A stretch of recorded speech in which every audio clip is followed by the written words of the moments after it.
conflit au Moyen-Orient est dans sa 7e semaine et un fragile cessez-le-feu a été annoncé. Si cette durée reste cohérente avec le plan de marche, la probabilité d'une victoire satisfaisante de la coalition s'est réduite. Le régime iranien semble solidement installé et la destruction complète de ses capacités nucléaires et militaires paraît incertaine. Ceci est conforme à notre scénario central formulé début avril. Les indices Eurostoxx 50 et S&P 500, qui étaient en hausse respective de 6% et 0,5% à fin février, terminent en baisse de 3,8% et 4,6% à fin mars, soit une nette chute sur le mois. Ils ont rebondi depuis.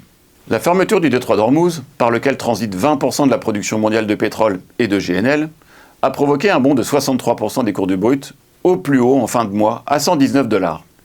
Il oscille actuellement autour de 100 $. La hausse du prix du pétrole fait craindre un net rebond de l'inflation qui provoquerait une hausse des taux d'intérêt et une chute de la croissance, voire une récession si le conflit venait à s'enliser. De ce fait, les États-Unis étant autosuffisants, les marchés US ont nettement surperformé en mars, même s'ils restent derrière le reste du monde depuis le début de l'année. Selon nous, malgré toutes ces déclarations, le temps joue contre le président américain.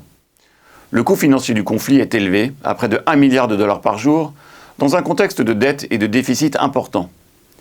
À cela s'ajouteraient des risques inflationnistes, une pression sur les taux d'intérêt et un potentiel choc récessif si la guerre ne se terminait pas rapidement.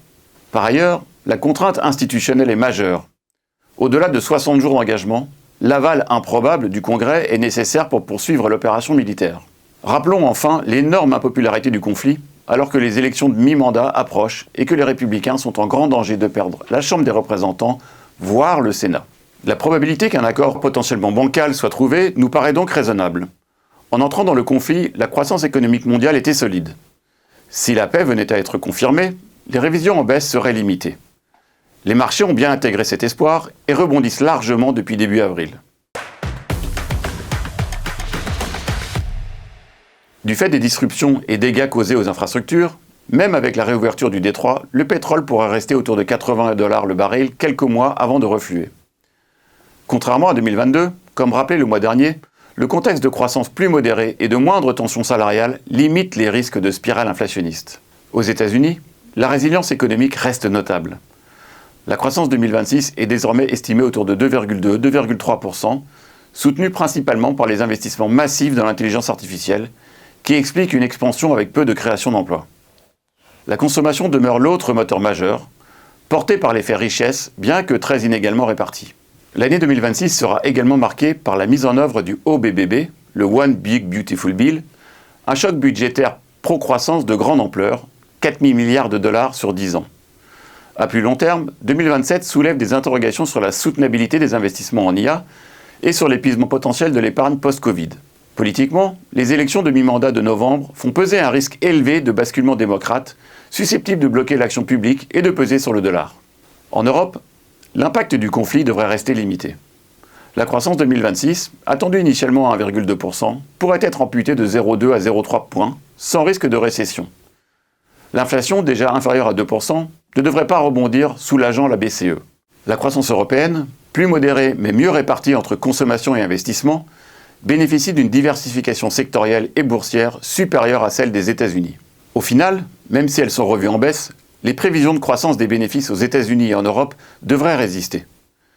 Dans ces conditions, les marchés actions devraient retrouver leur calme. Avec un choc finalement de courte durée, là aussi limitant les risques sur les taux d'intérêt et les bilans des entreprises, les perspectives restent favorables pour les marchés obligataires. Les rendements sont même légèrement plus intéressants qu'en février dernier. 3,5% sur les investment grade et au-delà de 5,5% sur le haut rendement. Si le cessez-le-feu est confirmé, les marchés regarderont au-delà de la volatilité temporaire du pétrole et de son impact négatif sur l'économie et l'inflation.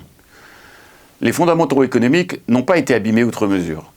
Le risque de véritable correction paraît écarté, mais le rebond des derniers jours, qui a ramené par exemple le S&P 500 au-dessus de ses niveaux pré-crise, nécessitera sans doute une respiration. Les marchés obligataires ont été moins complaisants et gardent tout leur potentiel. La crise aura eu le mérite de souligner une nouvelle fois la dépendance énergétique de l'Europe. Comme sur le plan militaire, la prise de conscience sur les investissements nécessaires est forte. Nous vous remercions pour votre attention et vous donnons rendez-vous le mois prochain pour un nouveau point marché.